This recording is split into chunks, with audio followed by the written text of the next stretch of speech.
Buenas tardes, mi nombre es Mario Ojeda. Voy a estar presentando sobre la utilidad de la tomografía computarizada y cómo esta modalidad ha sido un gran avance para la medicina. Para la profesora Sandra Olivero del Departamento de Radiología de Atenas College. Esta presentación, ¿verdad? Como dije, pretendo discutir lo que es la tomografía computarizada y hablar sobre los componentes que componen, ¿verdad? Perdón la redundancia, que componen esta máquina y cómo en conjunto pueden trabajar para llegar a crear una imagen bidimensional y tridimensional. También vamos a hablar un poco sobre los medios de contraste, cuáles se utilizan, cómo se administran y cuáles son los posibles efectos de esto, ya sean adversos, leves. También vamos a discutir sobre la protección radiológica, que la importancia de protegerse no solamente al paciente, sino al personal del área de radiología o área circundante. Y pues terminamos el proyecto con la presentación de un caso clínico. La tomografía computarizada, ¿verdad? En principio es muy parecida a los rayos X convencionales. Se utiliza, al igual que el rayo X, un tubo para producir, ¿verdad?, los rayos X. Contiene el ánodo, el cátodo, filamento, todas esas cosas, ¿verdad? Lo único que, a diferencia de rayos X, donde el haz de radiación se encuentra con un receptor de imagen, aquí se encuentra con una fila de detectores. Es una gran ventaja, ¿verdad? Porque nos hace posible ver los órganos vitales del cuerpo, estructura ósea, tejido blando y hasta vasos sanguíneos. Este, este descubrimiento llega a base de varios descubrimientos, ¿verdad? Primeramente empezando por Wilhelm Röntgen, que en 1895 pues, descubrió por primera vez lo que eran los rayos X. Este, Radon, ¿verdad?, estableció que al realizar varias proyecciones en conjunto, mayormente en el plano axial, pues es posible reconstruir una imagen bidimensional y hasta tridimensional.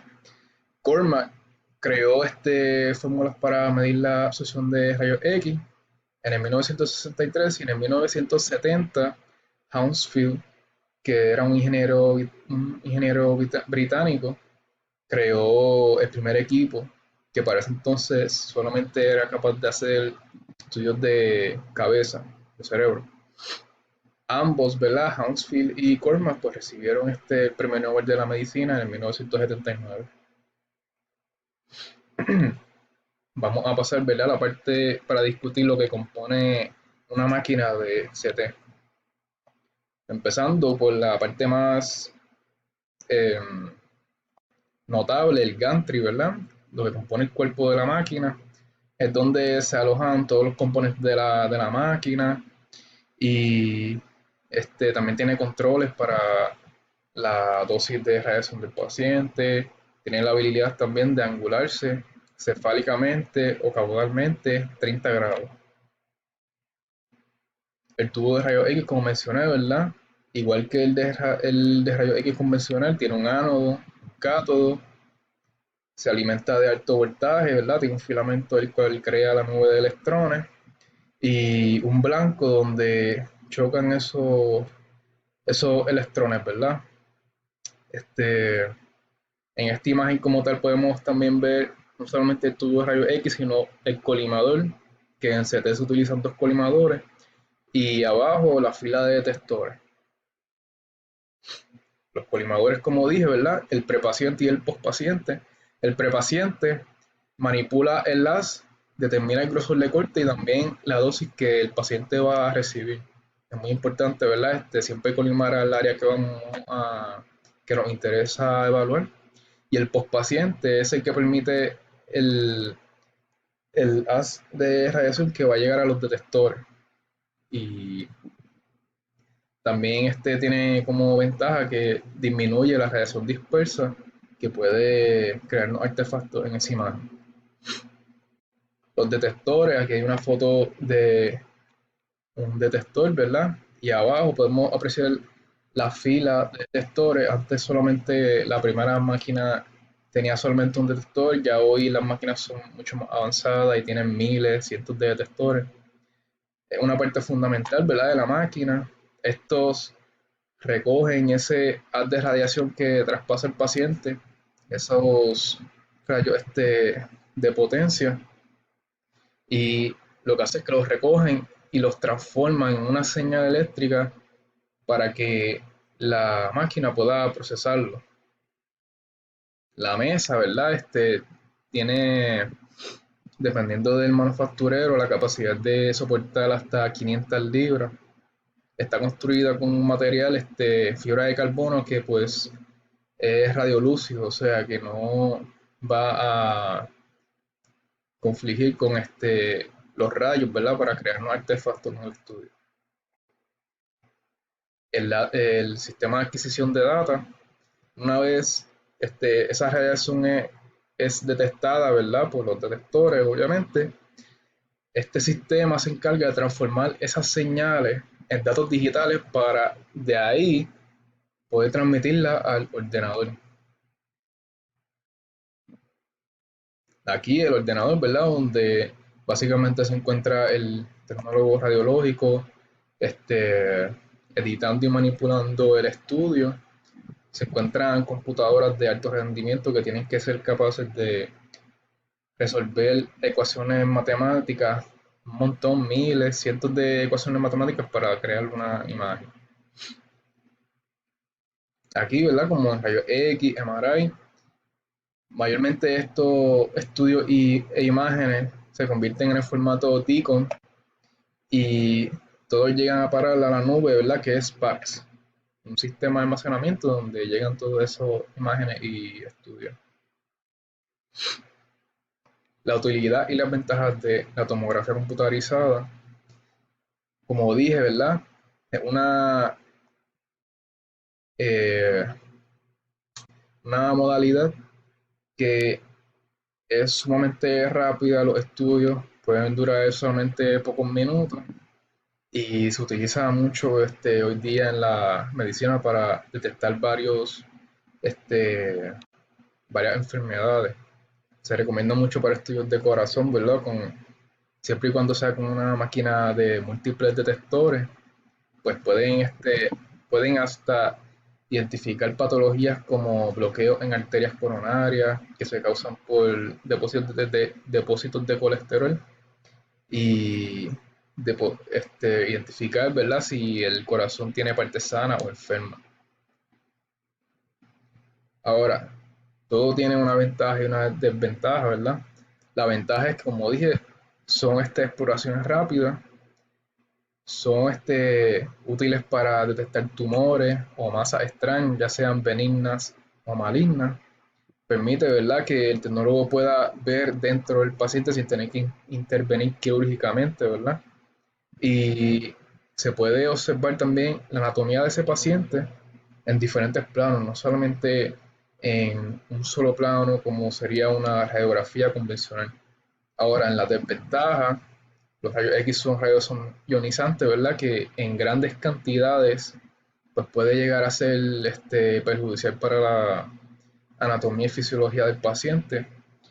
La estructura, ¿verdad?, del gantry, al igual parecida a la del MRI, y la máquina, el tamaño, pues puede impresionar a las personas y puede ocasionarle claustrofobia, que esto pues puede ser un atraso, ¿verdad?, para el departamento de radiología, porque habría que entonces o cancelar el estudio o posponerlo o mandar a sedar al paciente, que son pequeños inconvenientes. Y hablando de sedar, ¿verdad? Algunos estudios hay que utilizar medios de contraste, el cual, dependiendo del paciente, puede traer varios riesgos. Los medios de contraste, al igual que en radiología, se utilizan el bario, sulfato de bario y contrastes a base de yodo. Este, la finalidad de utilizar estos medios de contraste es para darle hiperdensidad a las estructuras que normalmente no podemos ver, ya sean vasos sanguíneos o tejido blando. El sulfato de bario se administra oral o rectalmente. Es bueno para ver el tracto gastrointestinal, ¿verdad? Los intestinos y para identificar pólipos, úlceras, tumores, diferentes patologías. El contraste yodado es pues vía intravenosa o intratecal. Se utiliza para ver el tracto urinario, el parénquima de los riñones y vasos sanguíneos. En fin, todo lo que posea vasculatura va a ser resaltado. Esto incluye también, pues, tumores, ¿verdad? Que muchas veces tienen mucha vasculatura. Para administrar ese medio de contraste yodado hay que tener en cuenta varios laboratorios como el BUN y la creatinina. Sabemos que el BUN debe medir de 8 a 25, la creatinina de 0.6 a 1.5, ¿verdad? Ese es más o menos el promedio. Y el GFR, la función glomerular de los riñones, ¿verdad? Para ver el funcionamiento de esos riñones. Se supone que no mida, si mide menos de 60, más o menos, ¿verdad? Pues ya sabemos que el paciente sufre de alguna enfermedad renal. Y menos de 15 se supone que no se le administre ningún tipo de contraste, ya que puede sufrir de toxicidad. En sulfato de bario, ¿verdad? Pues el paciente, si sufre de estreñimiento o si fue operado recientemente o tuvo algún accidente y hay sospecha de perforación en los intestinos, ¿verdad? Pues no se le puede administrar sulfato de bario normalmente porque corre el riesgo de que ese contraste salga y se riegue por toda su anatomía interior, creando un problema bastante serio. En ese caso, ¿verdad? Pues se utiliza la gastrografina o GastroView. Para proteger el paciente se utilizan filtros, ¿verdad? Que están justamente a la salida del tubo de rayos X, láminas de aluminio que como tal limpian ese haz de radiación y esos pequeños fotones que no tienen mucha energía, que nunca llegan al detector porque al tener poca energía pues se quedan, como quien dice, atrapados en el paciente, son dosis de más que va a recibir. Este, este filtro pues no permite eso.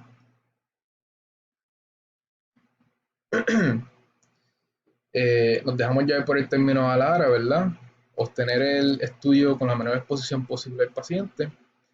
Hay casos, sin embargo, un paciente hiperesténico bastante llenito en los que necesariamente hay que aumentar esa dosis de radiación.